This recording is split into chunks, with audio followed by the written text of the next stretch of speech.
everyone. I'm sure you all are keeping a track of our Wednesday Wisdom videos where we are discussing Swami Sampath, that is excellences of a leader.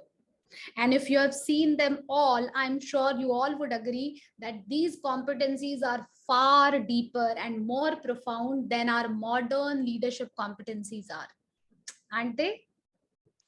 Super. So I'm going to talk about one such quality called DeerghadoorDarshi. DeerghadoorDarshi.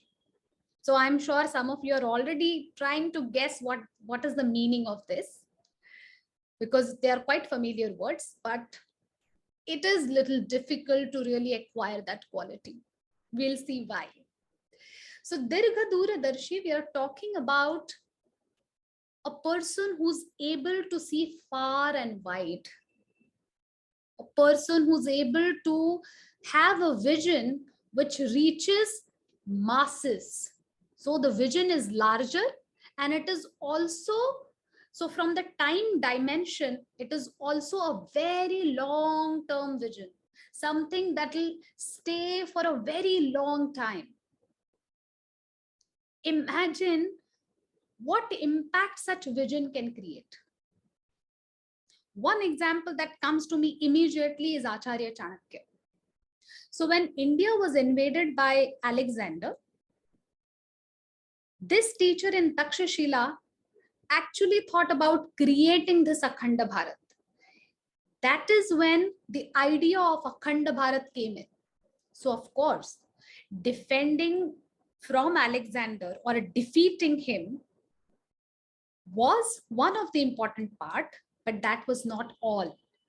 He was the one who actually thought about creating a united, undivided country, because then our country was divided into multiple parts. So he actually got them all together and created the Bharat that we see now.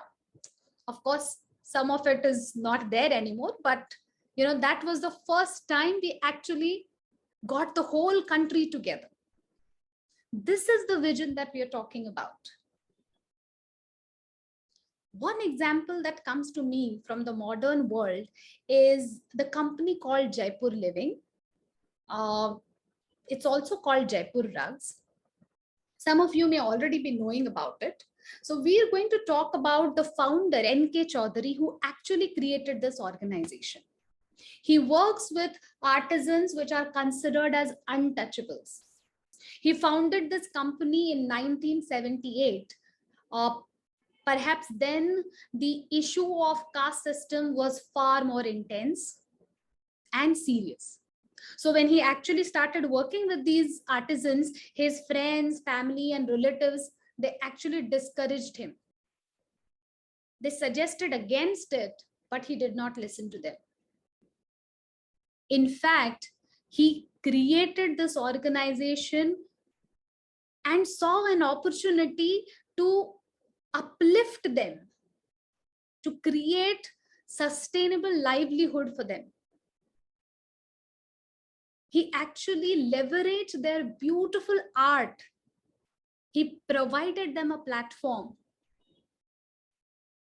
He started with about 4 weavers when he started the company. And today he has a network of almost 40,000 artisans, which are spread over in 500 villages and about 5 states of India: Rajasthan, Gujarat, UP, Bihar, and Jharkhand. So imagine how many lives is he touching now. It's been 40 years. The company is doing great.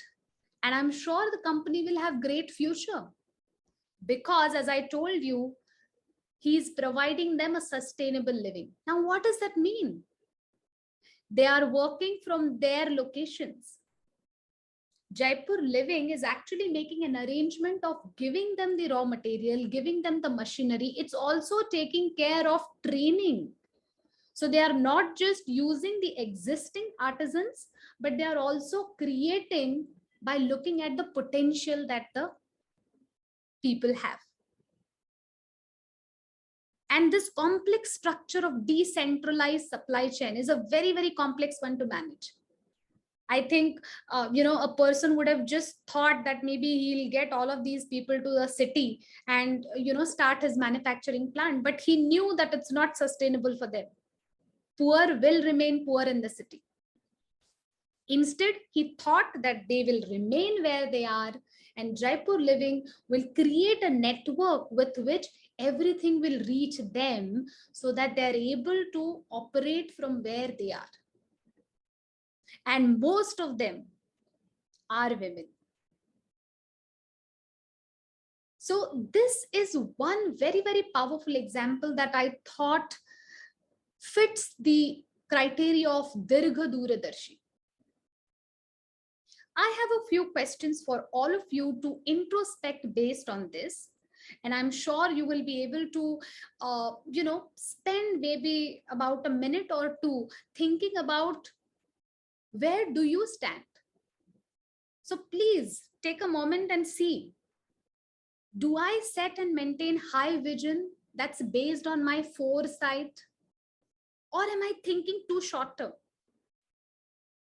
Do I recognize the impact on the maximum number of stakeholders? Do I even, so when I'm making a decision, am I thinking that far and wide? Do I align my team with these values? So when I decide or when I am creating anything, am I aligning my team members also along with it? Please think about it, folks.